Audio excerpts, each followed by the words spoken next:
అమెరికాలోని వాషింగ్టన్లో ఘోర విమాన ప్రమాదం చోటు చేసుకుంది. ఈ దుర్ఘటనలో ఇప్పటి వరకు 18 మృతదేహాలను వెలికితీసినట్లు అధికారులు తెలిపారు. వైట్ హౌస్ కి కేవలం 5 కిలోమీటర్ల దూరంలోనే ఈ ప్రమాదం జరిగింది.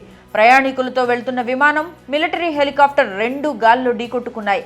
హెలికాప్టర్లో 3 మిలిటరీ వ్యక్తులున్నారని, వీఐపీలు ఎవరూ లేరని అధికారులు తెలిపారు. పిఎస్ఏ ఎయిర్లైన్స్ కు చెందిన విమానం 60 మంది ప్రయాణికులు, 4 సిబ్బందితో కాన్సాస్లోని విషిటా నుండి బయలుదేరింది. రోనాల్డ్ రీగన్ ఎయిర్పోర్ట్లో దిగేందుకు సిద్ధమవుతుండగా రక్షణ శాఖకు చెందిన సికోర్స్కీ H-60 బ్లాక్ హాక్ హెలికాప్టర్ను ఢీకొట్టింది. దీంతో భారీ శబ్దంతో అవి రెండు పక్కనున్న పోటోమాక్ నదిలో కుప్పకూలాయి. సమాచారం అందుకున్న అధికారులు, రెస్క్యూ సిబ్బంది ఘటనా స్థలానికి చేరుకుని సహాయక చర్యలు కొనసాగిస్తున్నారు. ప్రయాణికుల కోసం నదిలో గాలిస్తున్నారు. కాగా ఈ ప్రమాదం కారణంగా రోనాల్డ్ రీగన్ విమానాశ్రయాన్ని అధికారులు మూసివేశారు. విమానాల రాకపోకలు నిలిచిపోయాయి. మృతుల సంఖ్య మరింత పెరిగే అవకాశం ఉన్నట్లు అధికారులు తెలిపారు.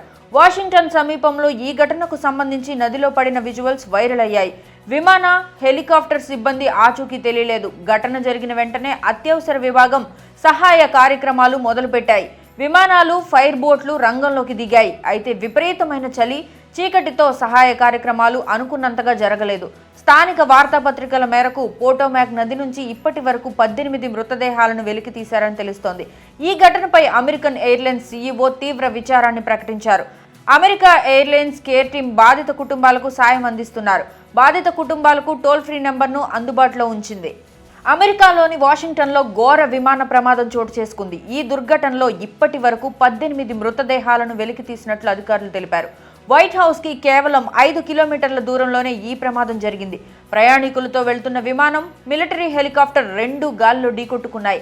హెలికాప్టర్లో 3 మిలిటరీ వ్యక్తులున్నారని, వీఐపీలు ఎవరూ లేరని అధికారులు తెలిపారు. పిఎస్ఏ ఎయిర్లైన్స్ కు చెందిన విమానం 60 మంది ప్రయాణికులు, 4 సిబ్బందితో కాన్సాస్లోని విషిటా నుండి బయలుదేరింది. రోనాల్డ్ రీగన్ ఎయిర్పోర్ట్లో దిగేందుకు సిద్ధమవుతుండగా రక్షణ శాఖకు చెందిన సికోర్స్కీ H-60 బ్లాక్ హాక్ హెలికాప్టర్ను ఢీకొట్టింది. దీంతో భారీ శబ్దంతో అవి రెండు పక్కనున్న పోటోమాక్ నదిలో కుప్పకూలాయి. సమాచారం అందుకున్న అధికారులు, రెస్క్యూ సిబ్బంది ఘటనా స్థలానికి చేరుకుని సహాయక చర్యలు కొనసాగిస్తున్నారు. ప్రయాణికుల కోసం నదిలో గాలిస్తున్నారు. కాగా ఈ ప్రమాదం కారణంగా రోనాల్డ్ రీగన్ విమానాశ్రయాన్ని అధికారులు మూసివేశారు. విమానాల రాకపోకలు నిలిచిపోయాయి. మృతుల సంఖ్య మరింత పెరిగే అవకాశం ఉన్నట్లు అధికారులు తెలిపారు. వాషింగ్టన్ సమీపంలో ఈ ఘటనకు సంబంధించి నదిలో పడిన విజువల్స్ వైరల్ అయ్యాయి. విమాన, హెలికాప్టర్ సిబ్బంది ఆచూకీ తెలియలేదు. ఘటన జరిగిన వెంటనే అత్యవసర విభాగం సహాయ కార్యక్రమాలు మొదలుపెట్టాయి.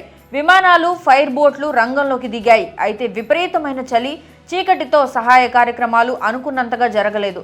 స్థానిక వార్తాపత్రికల మేరకు పోటోమాక్ నది నుంచి ఇప్పటి వరకు 18 మృతదేహాలను వెలికి తీశారని తెలుస్తోంది.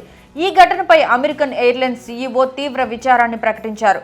అమెరికా ఎయిర్లైన్స్ కేర్ టీం బాధిత కుటుంబాలకు సాయం అందిస్తున్నారు. బాధిత కుటుంబాలకు టోల్ ఫ్రీ నెంబర్ను అందుబాటులో ఉంచింది.